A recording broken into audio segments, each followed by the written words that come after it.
This is the Advanced Selling Podcast. I meditate. I like candlelight burn in the Northwest. The aim of this podcast is to help business sales teams grow their business with modern strategies and philosophies. Now your hosts, Bill Caskey and Bryan Neale. I was out in Vegas a couple of weeks ago, and I had a funny story. I went out to get a cigar. You did? And I sound like I'm from Canada because I've been working with Canadians.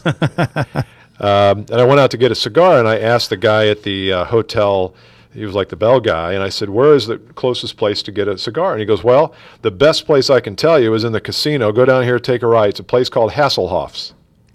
Okay. Well, it's not Hasselhoff's. It's Davidoff.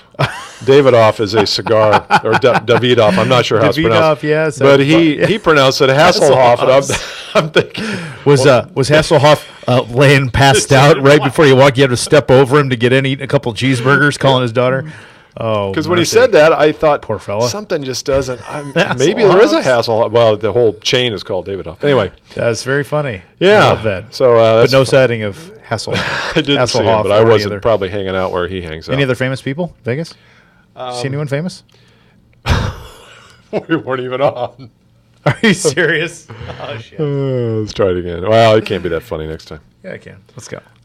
I was out in Vegas a couple of weeks ago doing some work for a client, and I needed a cigar really badly. And is that bad or badly? I needed a cigar badly. It's badly. Adverb describing how bad I needed it. Correct. And so I went up to this bell guy, and I said, is there a place here in the casino where I can get a cigar? He goes, oh, yeah. Go down here to the right and then take a left. Right in the main area, there's a little store, and they have Hasselhoff cigars there. Okay. I said, Hasselhoff cigars? And he goes, yeah, they're great. They're one of the finest cigars. Well, it's not Hasselhoff. It's Davidoff. And I expected to see, what's Hasselhoff's for? David? David, it is David. Well, that's absolutely weird. Yeah, that's kind of odd. Was he laying passed out on he was eating cheeseburgers? He was had a blood alcohol content of 2.0 laying there. Come on, smoke 'em, baby. Not unlike most people in Las Vegas. Poor Dave. Feel bad. So anyway, Advanced Selling Podcast, we're here. back with you here, and we don't want to miss a chance to promote Whiteboard Wednesday, our television show, web TV for salespeople that we run once every couple of weeks. You can go to whiteboardwednesday.tv to see past episodes, or you can go to iTunes and subscribe. And those are released on Wednesdays, right? Those do release on Wednesday. Since we call it Whiteboard Wednesday, thought that was a good idea. Smart boy. You have your sales. I see you have your sales report in front of you. This is my weekly sales report. I was getting ready to turn it into you. You know, you talked a few weeks ago, in fact, in one of the TV shows about how you got hives when I brought up planogramming. Yes. I get hives when I see a sales report. Call report, I mean. That's funny. So, okay, topic today. You know, it occurs to us that we release a new episode once a week, and sometimes I don't think in the past very often we have really exposed ourselves to some of our opinions, to you, some of our beliefs, some of our thoughts. Just kidding. And so I thought we'd do that today, and I've written up for one of our clients. They merged with another company, and the VP of HR came in and said, give me some sense of what your guys' beliefs are, what your insight, what's your philosophy on training and sales and growth and all those things. And so I came up with our beliefs around 10 different words. Okay. And so I'd like to pose a couple of these to you and maybe tag on at the end after you've had a chance to go. And you haven't seen these. I've not seen those. You have not seen these, as is the case here with our exquisite planning process. Did the client really say you guys'? That was you guys. Did I say you guys? You said you guys'. Okay. It sounds like I'm from Cincinnati somewhere. You're from Indiana. So anyway, I've got 10 words here or phrases.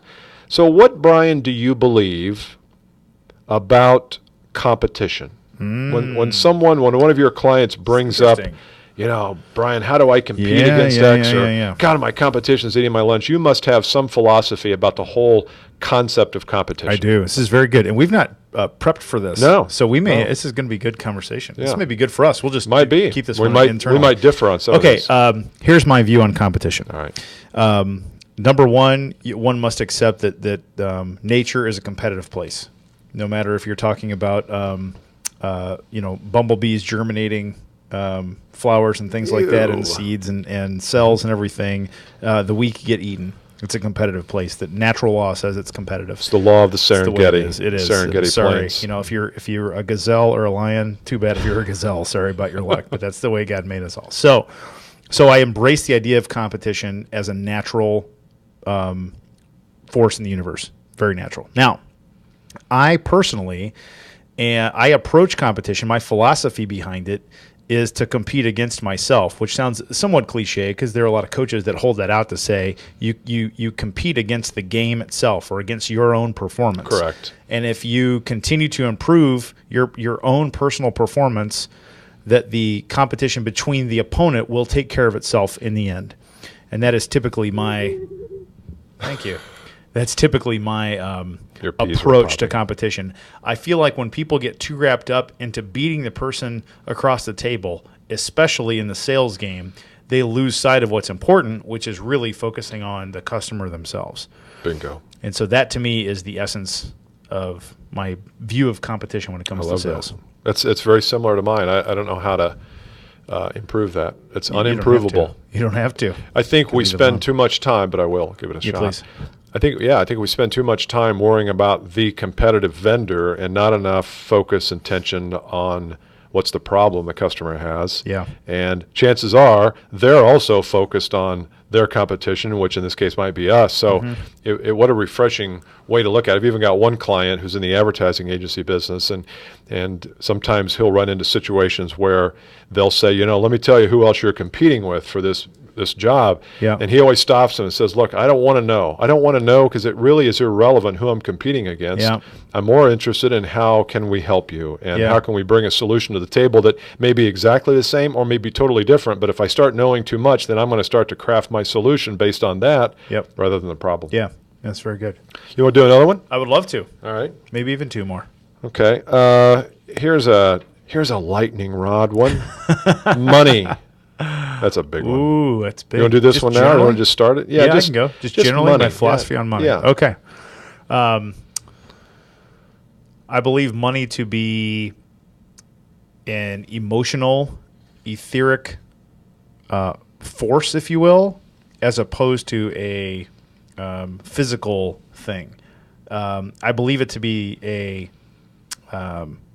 it's the way the money itself, the dollars, the cents, that sort of thing, are reflective of something else going on with you based on your own perception of money. So for me, myself, I believe that everybody has a personal value that they have on themselves, and they have an up and a down to that. And they have a top side where their intuition, their personal value, their personal worth starts to get uncomfortable. And they have a downside. A lot of people will call it a comfort zone. And I believe that thing can move up and down.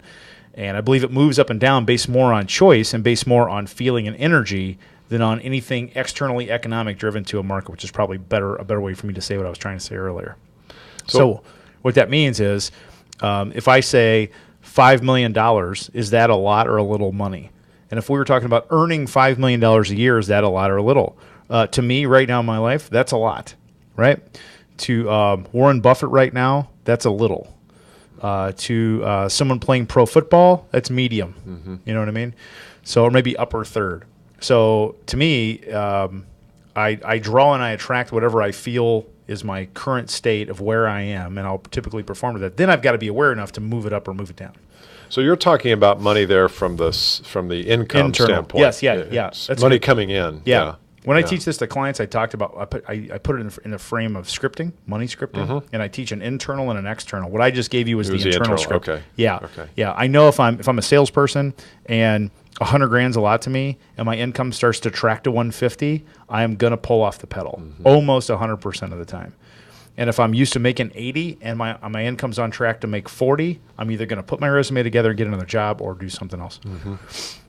I think that you said it, and I'm trying to think of a way to paraphrase it. It's money is, I mean, we all have a mechanical perspective of money, which, like you say, is dollars and cents. It's how much is coming into my wallet, how much is going out. Right. That's very mechanical. But the other side of money is the conceptual side. It's the concept of money. In fact, it could be even if you're going into a prospect and you know you're going to be 30% high and your price is $100,000 versus the competitor's $70,000, we can get real hung up in that extra $30,000. But that $30,000 is just conceptual, because what if you bring $300,000 of extra value? Now that $30,000 is a bargain.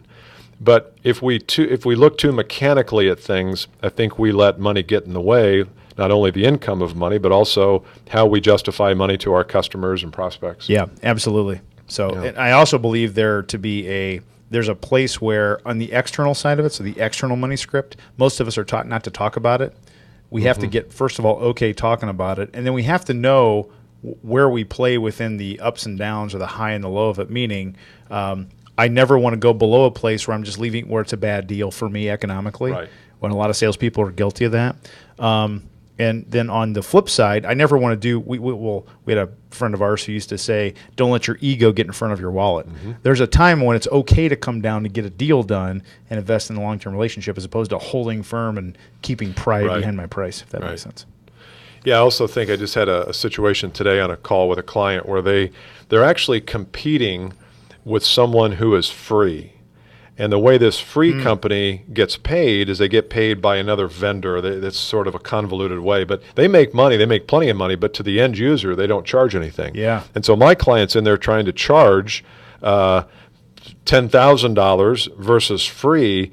They had better come up with a ton of value. Yeah, right. And so that sometimes gets in the way of the salespeople because they sort of feel beaten down. Well, God, you know what? I'm competing against free. No, you're competing against the problem they have, even though they're getting it for free. Because I guarantee you, there's some consequence they're paying for not paying for it. Yeah, and so, but that is that's a philosophy you have to have, and sort of have to get past the inner game of that before you can get past the market game. You know, we had a vendor in here calling on us a few weeks ago, if you remember, and the vendor quoted us a price to do some consulting work for us, and let's just say it was $50,000. And I think our response was, we're not devaluing you and what it's worth, but we don't have $50,000 worth of pain around the subject. Right. Is that fair? So there's that relative tie to the money to the pain thing is very important. And if you have the pain, and this is one thing my client runs into a lot, is if you have the pain, it's $50,000 worth of pain for their client, but do you have the faith that my solution can get you there? Yeah, right. And that's a whole different topic. But well, let's keep going on these next time. I think we've got 2 or 3 here that maybe next podcast we'll bring up. Yeah, good. Okay. See you next time. You can email us at listener@Advanced Selling Podcast. You can go to advancedsellingpodcast.com and get archives of all past episodes in case your family has yet to hear all 200 that are up there. They can get them there. See you next time. Bye.